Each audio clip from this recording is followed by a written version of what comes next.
Jumpa lagi di channel K3, Koki Keluarga Kita. Tempatnya berbagi resep standar, berbagi tips, dan berbagi keterampilan praktis.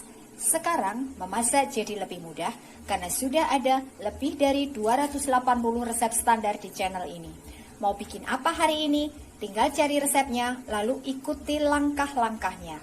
Dengan resep standar, maka siapa saja bisa membuat masakan sehari-hari, camilan, makanan tradisional, ataupun minuman yang segar. Untuk hasil terbaik, maka jangan lupa gunakan seperangkat alat ukur kita. Yang pertama, timbangan, yang kedua, gelas ukur, dan yang ketiga, sendok ukur. Kali ini, saya ingin membagikan resep standar cara membuat red velvet kukus yang teksturnya lembut sekali dan rasanya enak. Bagaimana cara membuatnya? Simak tutorialnya. Bahannya 3 butir telur ayam ukuran sedang, kurang lebih beratnya 200 gram, 175 gram gula pasir, 175 gram tepung terigu protein sedang. Saya menggunakan merek ini, bisa juga menggunakan merek lain. 15 gram emulsifier atau ini setara dengan kurang lebih 1 sendok makan. 5 gram coklat bubuk. Saya menggunakan merek ini. Bisa juga menggunakan merek lain, asal jangan pilih yang berwarna agak kehitaman yang biasa dipakai untuk membuat brownies.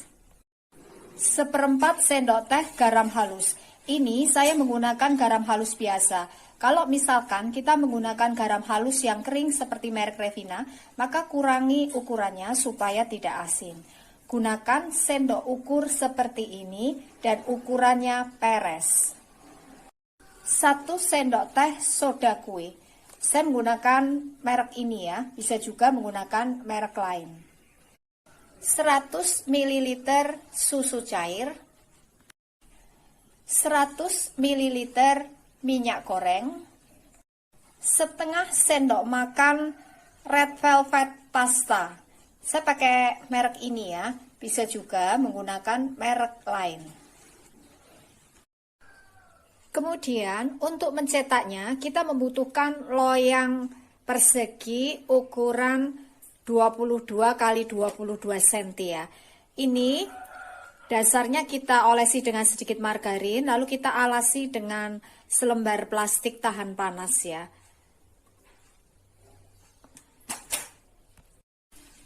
Langkah pertama, campur tepung terigu dengan coklat bubuknya dan soda kuenya.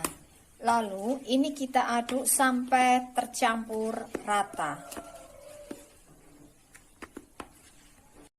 Kemudian masukkan garam ke dalam susunya, kita aduk sampai garamnya larut. Langkah berikutnya, campur telur, emulsifier, dan gula pasirnya. Ini kita kocok sampai kental. Sementara kita membuat adonannya, kita didihkan air dalam panci pengukus atau dandang, supaya nanti setelah kita selesai membuat adonannya, airnya sudah mendidih. Karena nanti adonannya ini harus segera dikukus. Ini adonannya sudah kental berjejak, lalu masukkan sedikit demi sedikit campuran tepungnya ya, sambil terus kita kocok sampai rata.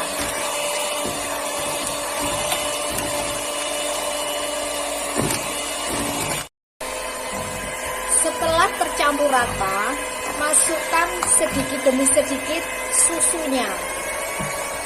Jangan langsung semuanya ya, supaya tidak muncrat-muncrat. Kita kocok sampai rata. Kemudian masukkan pastanya.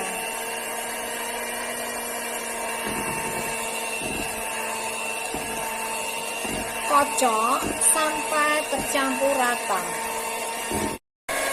Terakhir, kecilkan kecepatannya, lalu masukkan sedikit demi sedikit minyaknya. Sambil terus kita kocok sampai tercampur rata. Setelah adonan tercampur rata, lalu kita tuangkan ke dalam loyangnya. Kita ratakan permukaannya ya. Kemudian ini kita kukus. Masukkan ke dalam dandang yang airnya sudah mendidih. Gunakan api cenderung kecil supaya nanti permukaannya tidak menggelembung atau merekah. Kita kukus sampai permukaannya ini kokoh ya, dengan menggunakan api kecil. Jangan lupa bungkus tutup dandang dengan serbet yang bersih. Ini permukaannya sudah kokoh, kurang lebih tadi saya kukus selama 15 menit. Lalu kita besarkan apinya supaya betul-betul matang sempurna. Ini yang sudah matang, lalu kita diamkan sampai agak suam atau betul-betul dingin. Karena tekstur kuenya ini memang rapuh. Dalam keadaan panas, gampang pecah kalau langsung kita keluarkan dari loyangnya. Jadi ini kita tunggu sampai agak suam atau dingin. Kita lihat permukaannya rata, tidak bergelombang atau pecah. Setelah betul-betul dingin, lalu ini kita keluarkan dari loyangnya ya. Kemudian kita bagi dua, kita belah sama tingginya dengan menggunakan peso panjang. Kalau misalkan kita tidak punya peso panjang seperti ini ya, tidak masalah. Kita bisa membelahnya dengan menggunakan benang jahit. Caranya, kita iris sekelilingnya ini kurang lebih 1 cm ke dalam ya. Seperti ini. Kemudian samping satunya ini juga, pokoknya semuanya ya. Setelah ke semua sisinya atau sampingnya ini kita iris, lalu kita masukkan benang jahitnya ya. Di sela-sela bagian yang kita iris ini ya. Jadi benang jahitnya kita masukkan di sela-sela bagian yang kita iris tadi ya. Kemudian kita tarik perlahan-lahan seperti ini. Seperti ini ya.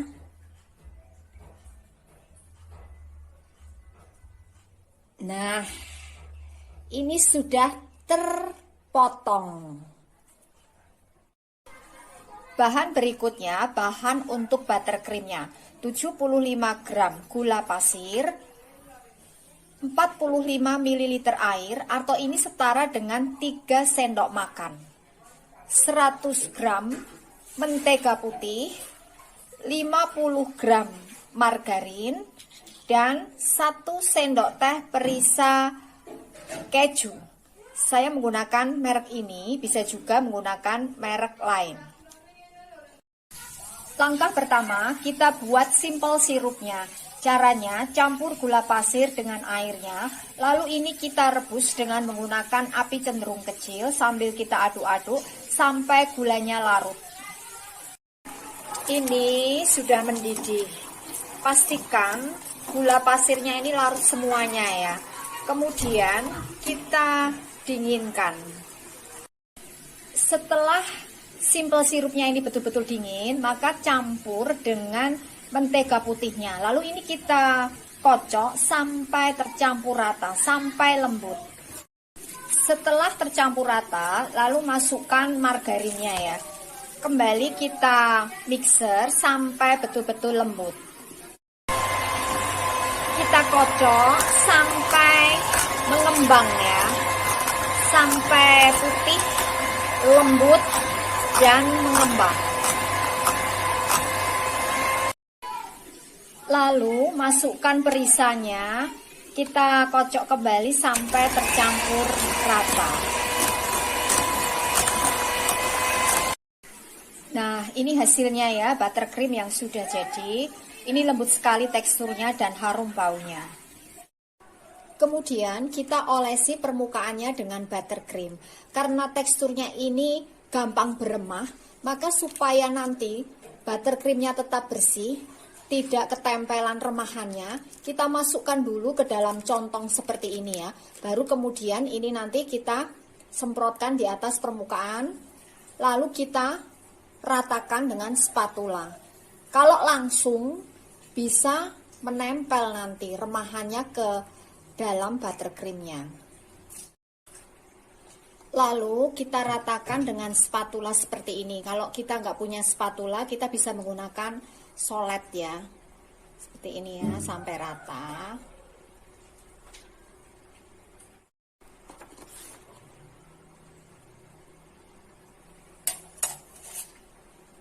Kalau langsung kita oleskan ke atas permukaannya ya, itu biasanya menempel.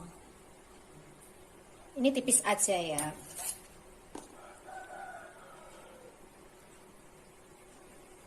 Kemudian ini kita rekatkan satu bagian cake-nya lagi ya. Kita tempel satu bagian cake yang tadi ya. Kemudian atasnya kita oles lagi dengan buttercream. Caranya sama ya. Kita masukkan dulu ke dalam contong plastik supaya nanti remahannya tidak menempel ke buttercreamnya. Kemudian permukaannya kita olesi dengan buttercream ya sampai rata. Setelah itu kita masukkan ke dalam kulkas sampai buttercreamnya ini membeku atau keras, sehingga nanti saat kita potong-potong tampilannya tetap cantik, tidak belepotan. Jadi ini kita masukkan dulu ke dalam kulkas ya, kurang lebih 1 jam hingga 2 jam. Baru nanti kita potong-potong. Setelah buttercreamnya membeku, lalu ini kita potong-potong sesuai dengan selera kita. Ini saya potong jadi 20 potong ya. Nah, ini hasilnya red velvet kukus yang sudah jadi. Ini teksturnya lembut sekali. Kalau misalkan kita menghendaki supaya warnanya ini bisa merah ngejreng, maka bisa tambahkan dengan pewarna merah cabai.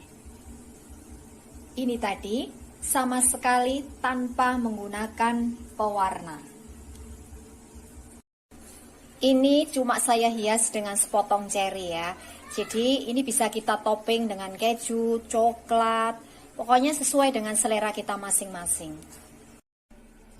Untuk hasil terbaik, maka kuncinya adonan telur harus dikocok sampai kental berjejak sebelum kita masukkan bahan-bahan berikutnya. Yang kedua, supaya hasil potongannya ini cantik, buttercreamnya tidak belepotan, maka masukkan ke dalam kulkas sampai buttercreamnya ini membeku. Baru kemudian dipotong-potong. Ini adalah resep standar. Jadi, kalau kita ingin membuat dalam jumlah banyak, maka tinggal kalikan bahan-bahan yang ada di resep ini dengan catatan sesuaikan dengan jumlah panci pengukus yang kita gunakan. Dengan resep standar, maka siapa saja bisa membuat red velvet kukus yang teksturnya lembut dan rasanya enak. Terima kasih telah menonton video ini.